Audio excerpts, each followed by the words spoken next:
Hello there. Welcome to Parenting Matters. Whether you are returning or completely new to our channel, thank you for dropping by. My name is Lux Hettiyadura. I'm a parenting and child development specialist with nearly 2 decades of experience now. And also, I'm the creator of the world's first ever ICF accredited coach education specialization encompassing child, adolescent development and parenting, which we call CADP coaching.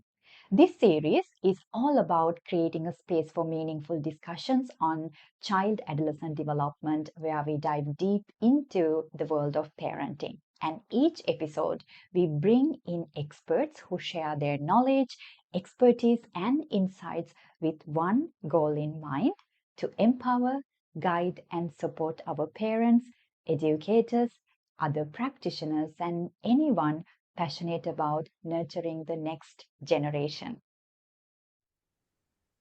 So I'm delighted to introduce our guest today, Viktorija. Viktorija plays a very important role as a loving mother, as well as a professional child, adolescent development and parenting coach. And with a wealth of knowledge and dedication, she brings invaluable insights to our conversation today on the topic importance of gaining parenting education and skill development. Hello, Viktorija. It's an honor to have you with us today. Thank you for joining us and sharing your wisdom. Thank you, Lex. Thank you very much for inviting me to participate in this. And it is also an honor, pleasure, privilege to be here talking to you on this important topic. Thank you.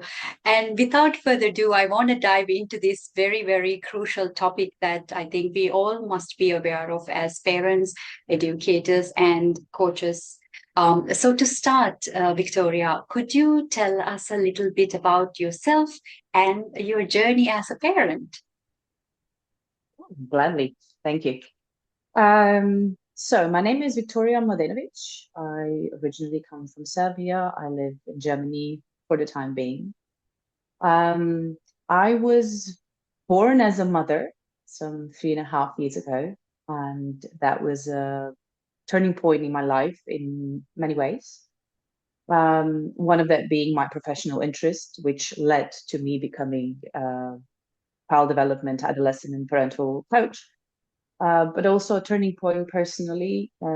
I've realized how much I don't know about parenting, and I think in consequence, when you learn about parenting, when you learn about child development and human psychology and neuropsychology, you understand how much you might not even know about people and about life. So it was a very interesting journey for me that started these 3.5 years ago. Haven't really given a lot of thought to the role of the parent, the importance of it before I became a mother. This was something that, I believe all people consider before becoming parents, but if you don't have all the knowledge that I started gaining after I became a parent, then it's just different. It might be a bit harder to really understand the importance of it. So yes, this is how the journey of parenthood started to be. And although I'm educated in a different field, I discovered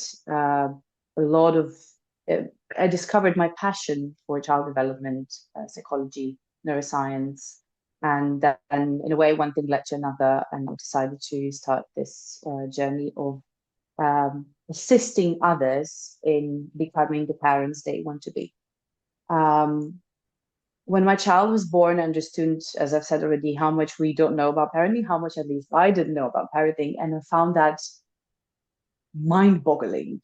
Because for any other activity in life, when any other job you would usually get a manual, to say the least. And this was kind of missing. Yes, so this is how it all started for me. Thank you for sharing that, Viktorija. And I think you are addressing a very important aspect here in terms of educating ourselves as parents even before becoming a parent, because we know that parenting is not just doing something, it's a transformational journey. It's not only that it impacts our children, but it also redefines who we are. So I think it's important that we approach this very responsible journey with knowledge and being informed of what we are really doing. Because really, when we come to think of it, our previous generations, they didn't have the access to parenting knowledge, education, or skill that we have today. And I believe that we are very lucky to have all this information so readily available to us. And it's important to understand that our parents did the best they could from what they knew, but it's also important to realize that there must have been gaps and there could have been better approaches to child development and raising children. So as someone who gathered a lot of education and knowledge in parenting, as both a parent and also you as a professional CADP coach, I would love to hear your thoughts on how our own childhood experiences might shape how we parent our children. What is your perspective on that? This is a very interesting question, very interesting topic. I would say that our childhood experiences shape our parenting greatly, to an extent we might even be unaware of. When I became a parent, and I've heard this from a lot of parents, mothers especially, you're told just do things intuitively, whatever comes intuitively to you. And there is some truth to it in terms of biological intuition of taking care of a newborn, responding to cries. But then again, science has kind of showed us that what comes intuitively to us or instinctively to us in terms of parenting might be what is known to us. And what is known to us is what we've experienced as a child. So it's such an interesting journey when you have a child and then you realize that you're triggered in ways you were never triggered before because you've never really tackled that topic, or you haven't really immersed yourself in that experience of emotional dysregulation or someone screaming no at you or whatever it is that our lovely kids kind of throw at us. And in a way, you're operating with the unknown self, I would say. So things that others don't know about you and you don't even know about yourself, because it's so deep down, like childhood experiences. This is so deep down in our core, in our psychology, and we don't really consciously have access to it. But subconscious becomes a conscious when you're a parent, and the way you react to your child's actions, behaviors, emotions might be informed by your childhood experiences. So this is where that comes from subconscious. So that's why I would even say that when you become a parent, the most important work you do is the work on yourself. And ideally, it will be a reflective practice where you see yourself behaving in a certain way to something your child does, feels, says, whatever the context is. And you ask, where does this come from?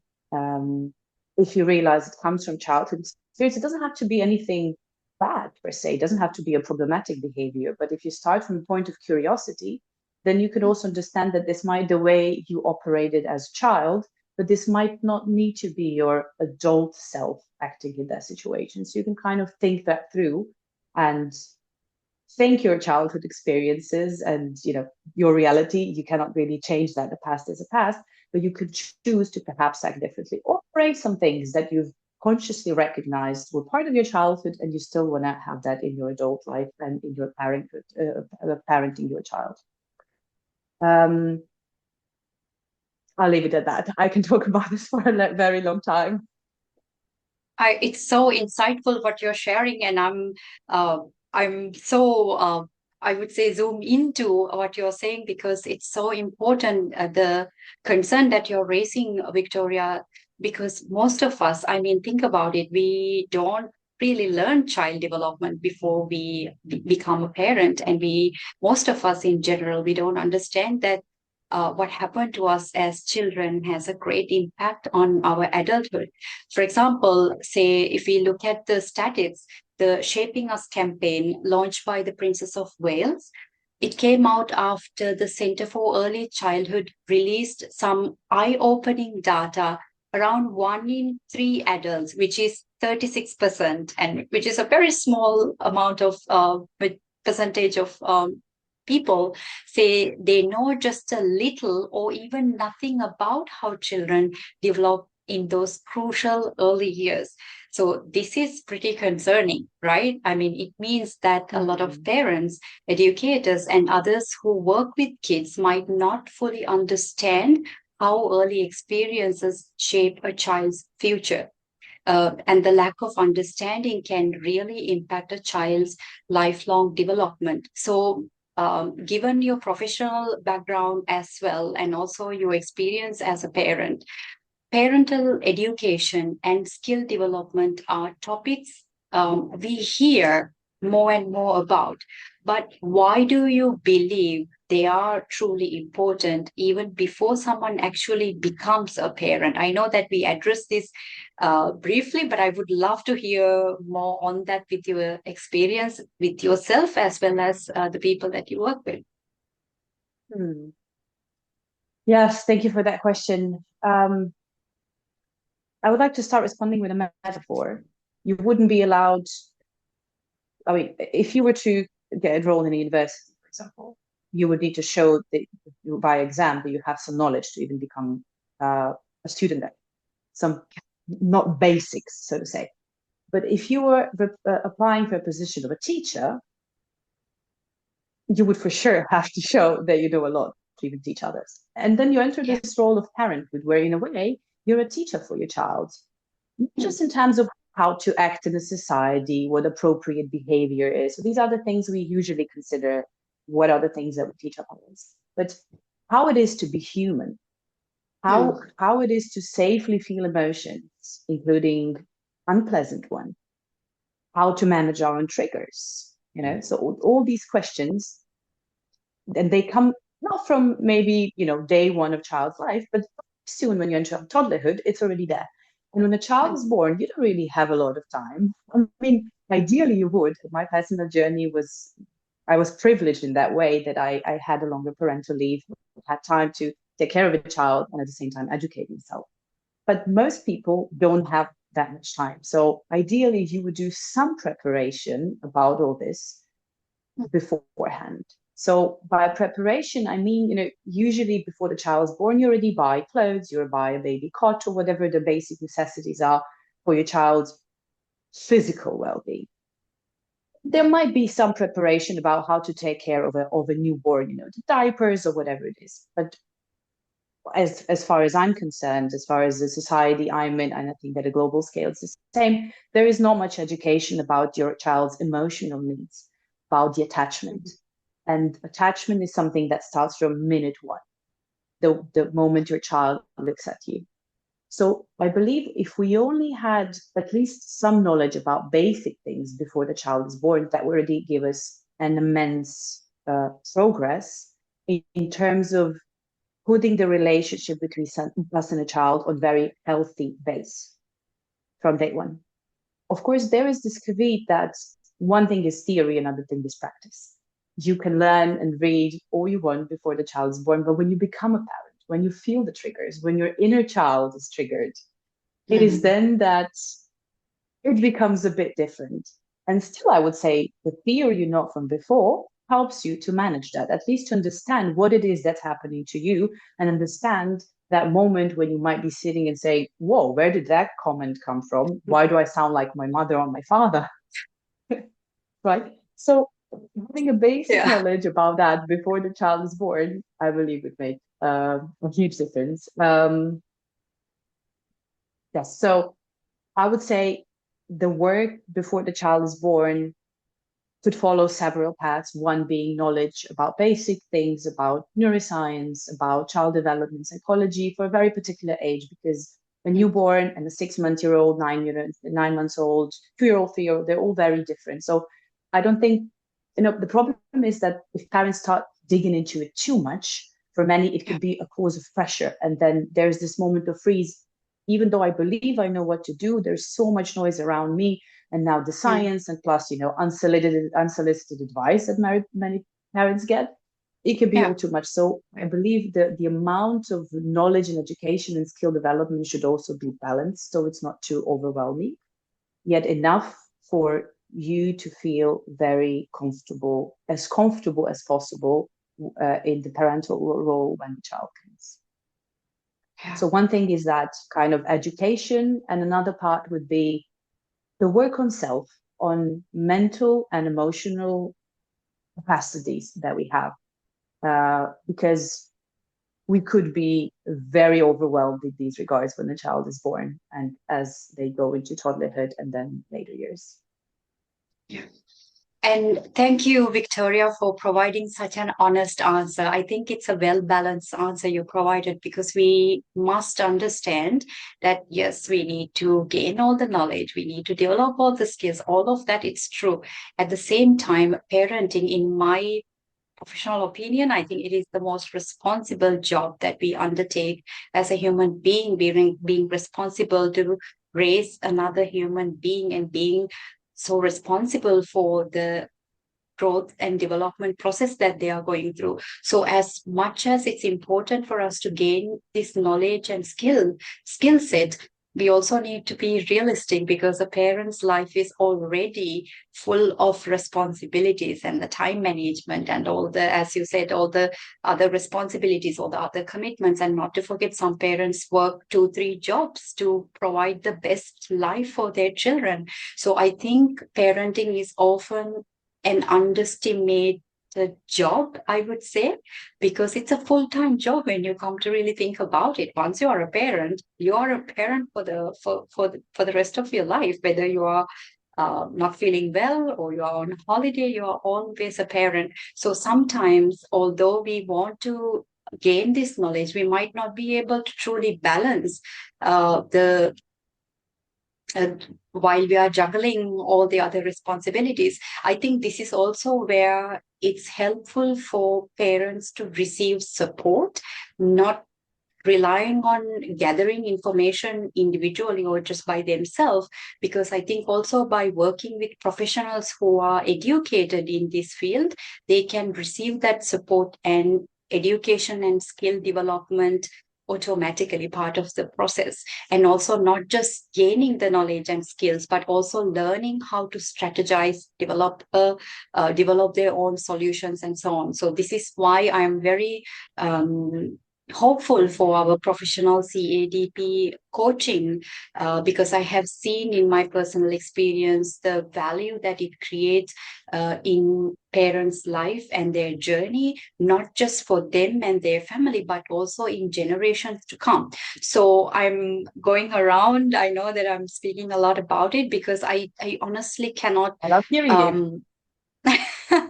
Yeah, I feel like no matter how much we put the emphasis on receiving right support as a parent, it's never enough. I think this is where there is a saying in African culture, it takes a village to raise a child. So imagine the experience and the knowledge, but that's not enough, but also support. So coming to professional aspect of empowering parents and family wellness, and specifically moving into your professional journey, Viktorija, what inspired you to become a professional child, adolescent development and parenting coach? And I'm going to combine it with one more question. How has this role enhanced your understanding and approach to parenting? Okay. I might leave the second part for the second part of my reply, and you might have to remind me if I forget, because I tend to, get lost in this. Before I proceed, Sure. I wanted to just mention, you were mentioning that parenthood is a full-time job, and I often hear that, and then I'm thinking, but wait, full-time job, it's 40 hours. Okay, if you are working on the greater scale, let's make it even 80 or 100 hours per week. Parenting doesn't Yeah. stop your parents' day and night. The shift never ends. You're always on. So in that sense, I would say it's time-wise and more challenging. Very true. Okay. So basically, the first question was about professional coaching and the way it can help parents and my journey into it. And Okay, let me put it. Yeah. sorry, just once, what inspired you to become a CADP coach? Because I know that you already gained the knowledge, you gained the experience, you're a parent, and I know that you wanted to take it further, but I also would like our viewers to hear your story. Yeah. Of course. I believe one of the things that inspired me to even start digging so much about child development is that one of my core values is curiosity.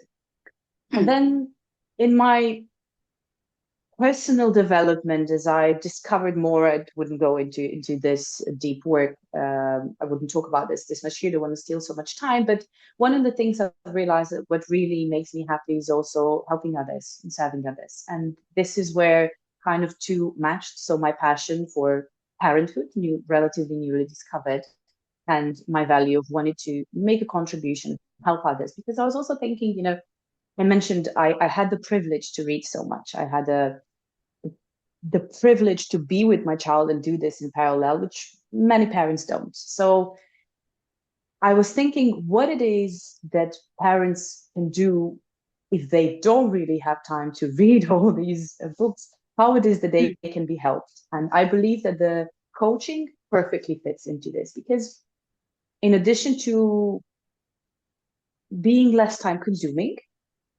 it's also a process in which you're assisted.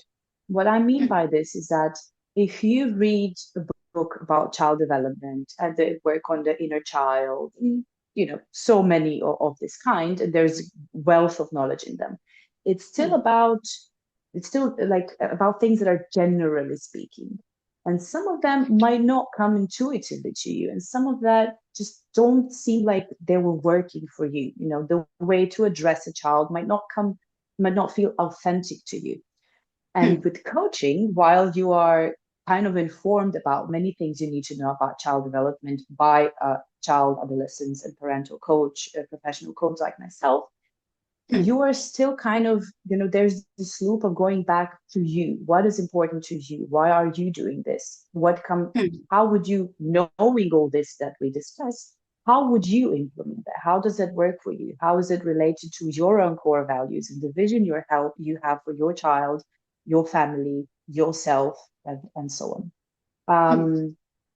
So in that sense, I believe that this is a really good format for parents to just figure out for themselves how to enjoy parenthood more. Now, what inspired me to kind of go the ICF, to become an ICF coach, is that when you look at coaching, in many countries, it's a pretty disorganized sphere, and I believe ICF brings a lot of clarity into that. This is a golden standard. This is, when you say ICF, International Coaching Federation, everyone knows what it is, if they at least know what coaching is. So in that sense, it made sense for me to follow this path, and I believe then the clients, the parents, recognize that value and recognize that, okay, this is a coach who's been on this path, and I hope that they feel in safe, good hands, because after all, parenting is a very emotionally challenging topic for many, and you want to be working with someone who really knows what they're doing, and someone has certified them for that. So yeah, in a nutshell, I'd say that coaching gives you, ideally, again, if you find a coach who is right for you, and by that I mean that they have the knowledge, the skill, and there is also this chemistry between a client and coach. If you find that basically the parental coaching becomes like a safe space for self-exploration for parents of who they are, who they want to be, what it is that they know, and how to get confident in that, what it is that they don't know, and how to get there. Yes. And now, forgive me, I forgot the second question because you asked too. But I think you provided a very comprehensive understanding of what coaching is and truly how it can catalyze this transformation in parents. Viktorija, my second question was, how has this role enhanced your understanding and approach to parenting? Okay, being the coach to parenting. The more I know about coaching, the more I practice coaching, the more I see similarities between that and good parenting. And by good parenting, I mean parenting that's in line with what we know about child development, psychology of humans, but also what I personally believe is good, which might not be the same for everyone else. What I mean is that in coaching, you have this basic idea that the client is an expert, and we coaches are there to assist and help the client figure out what it is that they already know or what they don't know. But all power lies in the client. And I believe as a parent, it is similar. Of course, your child might be young and they don't know everything, but if they get from you this feeling that you believe, you trust that they are the expert, they're gonna get to know themselves, they're gonna get to build themselves, and you're just gently there to support them and guide them. I believe that's how great bond between a parent and a child is connected when the child gets to be the person they want to be and not the person someone else meant for them to become later on. And it just helps build a healthy healthy dynamics in family. So I would say that all things I thought about my parenting were reconfirmed by knowing coaching more. If that makes sense. Thank you, Viktorija, for sharing that. I think you very beautifully articulated everything, especially what coaching is and how it creates this impact in people's lives, especially in parenting and family wellness. And I really like this approach as you're speaking, that coaching is not a process that we tell our clients, our parents what to do, because I think this is one of the challenges that parents face in this society today. And I'm not blaming the society.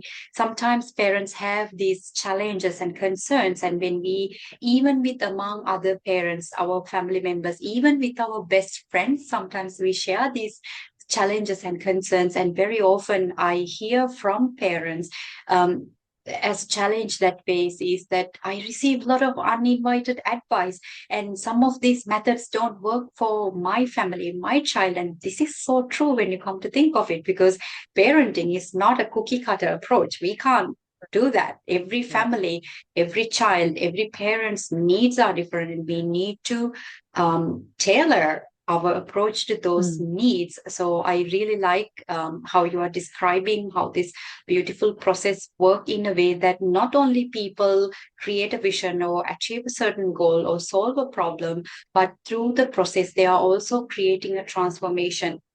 And I think, Viktorija, another aspect that you tap into here is, which I would love to talk to you maybe in another episode, the autonomy that it promotes, the coaching process promotes to children.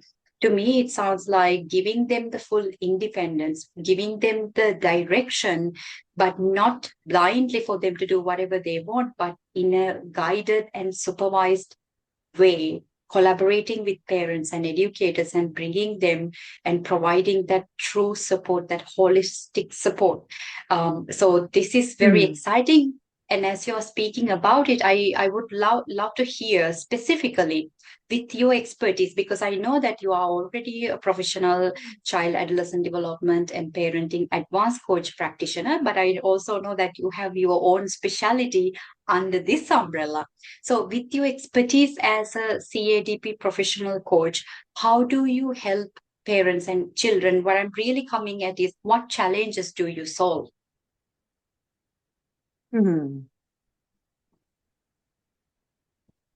Well, in terms of work with parents, this is where I tend to focus. The challenge often might be that there is a lot of noise in their heads. You've mentioned yourself, advice that comes from everywhere around. In terms of parenting, in terms of life, and we're very distracted being these days. Yeah. So one of the things is just to tune out this noise, and as the client speaks, to really help them understand what it is that they feel, that they think. Kind of help them also figure out how to connect that with a deeper core in them of core values, and then translate that everything into parenting. How do you like your family life to look like? What do you envision for your children? So this is one aspect. Another one would be kind of gently guide them or inform them about some things about child development. There are different kinds of clients. Some of them know a lot, they've read a lot, and they're interested in all this, but they just don't know how to do that in their family or for their particular child. So there might be just a bit of nuancing needed there.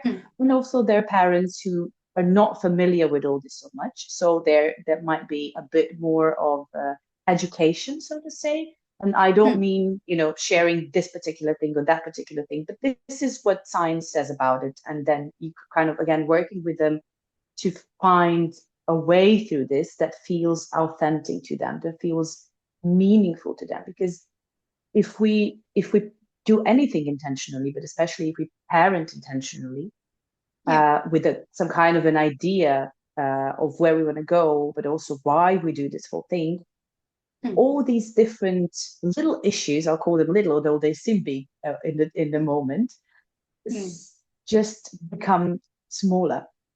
All the noise, all the triggers you can get from kids, whether it's fighting between siblings, whether it's not cleaning the room, whether it's having tantrums or whatever it is. If you have this vision of why you're in this place of being a parent, and how does that connect with everything else in your life, I believe all this just becomes easier.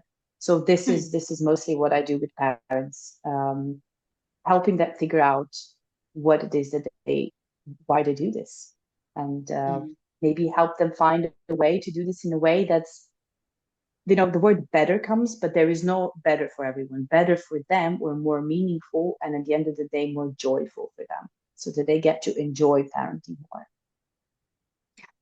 I like that, Viktorija. I remember that in one of the conversations we had earlier, you have shared that most of the time we get caught up in doing rather than being. And I hear more and more as you're speaking that your intention is to create this safe space for parents to not just learn and develop their skills and gain education, but also to feel safe and truly be heard without any judgment, without trying to tell them what to do, without telling them how they should feel or what they should think. I hear that you are someone more like a thought partner. You are there to listen to them and help them understand, rather than just providing a solution, because it's easy. Let's be honest. We have hundreds and hundreds of tools, which I'm not saying I'm not against tools and models, that they are valuable. But what I'm hearing is, rather than just any method, any tool, any model that is commonly available, you help individuals understand their core values and why do they do things the way they are, helping them understand their parenting approaches, and most importantly, understand the underlying causes of what is causing this problem in my family, whether it's a conflict or it's a time management situation, or altogether developing a parenting vision. So to me, this is what I kept saying, that it's very transformative and powerful. So yes, if I may add, everything you just said, the way you beautifully summarized it for me, then I also think when this is how the parent feels, when this is what they get from a coaching session, this is what they embody. And this is a model that children see. They see this parent who might be more joyful, more intentional, less triggered, or knows how to emotionally regulate because they know themselves more and they understand the child a bit better because they're better informed maybe about child development.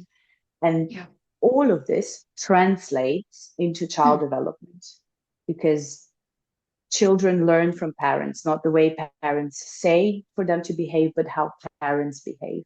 So that's why I keep saying that the work of a parent is not to work on the child, but to work on themselves. And children, they just like sponges, they just get that. And especially for children who are very young, so early development, where my passion lies, work with parents, with the children who are very young, up to 7.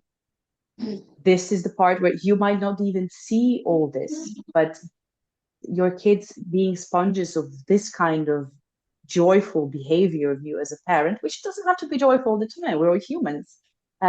This is what becomes their core, and this is what stays with them. And they remember this in their core. They remember this because they've seen this model in place in their family, in their household, and they remember this when they're adults.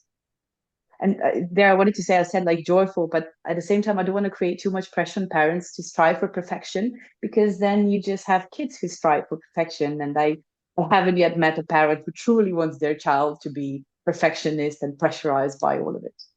So there's kind of that other side where hopefully in the coaching engagement, you also get at peace with you not being perfect all the time, and understanding that that doesn't damage your child in any way. Because there are also parents who come to coaching who have very high expectations of them, and they just want to, be better at it. But the opposite might be the better for the child to just let go a bit and enjoy more and be in the flow. Yeah, being in the moment, being attuned to the child and their need and that emotional connection. I'm really truly loving everything that you're saying, Viktorija, because at the end of the day, we can do so much for our children. But when they are older, we need to remember that they are going to grow up and they are going to find their own lives and fly away, right? So in 20 years, they will not, of course, they will remember how you what you fed them, the education you provided, all that. But really think about it, in 20 years' time, it's not what you did that's going to matter. It's the relationship that you develop, you cultivated with your child that mattered. So I think the beauty of what you're saying, or more than beauty, the power of the importance of what you're saying is the early childhood is the formative years of our life, the foundation. So we know that how important the foundation is when we build a house. And it's exactly the same thing when it comes to child development and raising our children. Because without a proper solid foundation, everything else that we develop is not going to have a sustainable last long effects.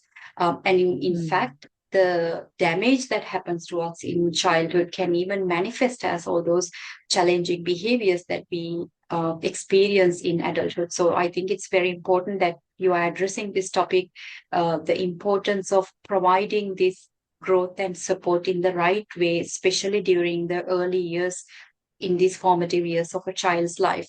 And I know, Viktorija, did you have anything to add there? Yes, I wanted to just add a tiny bit of one sentence for parents who don't have children that are so young. This kind of conversation we have about, formative years might feel very overwhelming, maybe, because, if they have an older child or a teenager, like, oh my God, what I've done. But it's never too late to start working on a relationship with your child. And there's no better moment than now. They're only getting older, they're not getting younger. And this also might be something that you can do with a coach to kind of help you get there to a healthy relationship, if your relationship with your child is unhealthy at the moment, a bit faster. That's very true. And thank you for that reassurance to our parents who are joining us today, Viktorija. That's very true. And it's not just parents are responsible for lots of this huge responsibility, but also they have these concerns and stress about how their approach to parenting. And I know most parents feel that they are not good enough and they are not doing enough. But I also really like what you said earlier, that there is no need for striving for perfection as a parent, because that's really not what's going to make that difference. Like you said, being in the present moment with your child and creating that true bond with them is what's going to truly impact the relationship and the entire development of the child. So it's important that we pay attention to the right things rather than getting caught up in these expectations probably the society expect from us. So and I know that I would love to continue this discussion, because I see that you're sharing lots of nuggets of wisdom. But given that I know we have only limited time, and while I wait to invite you to one more episode in discussing another important topic, finally, and I know that you are not someone to usually provide advice, but as someone who has a wealth of knowledge and expertise in this field, if you could share, let's say not advice, but maybe words of wisdom that our parents who are joining us today could take to better prepare for their parenting journey? What would that be?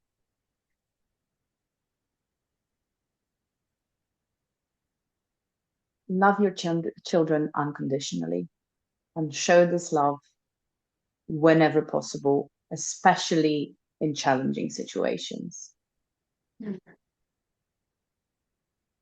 I think that says it all. So thank you so much, Viktorija, for that powerful advice, or I would say wisdom, sharing your wisdom, and also for sharing your journey and the knowledge with us today. Your thoughts have been both very inspiring and incredibly valuable. So I'm looking forward to invite you, as I said, to another episode. And while we wait to connect again to our viewers, we hope you found this conversation helpful, and I will leave you some links so that you can connect with Viktorija later if you would like to have a chat with her. So I will see you in our next video. Felix.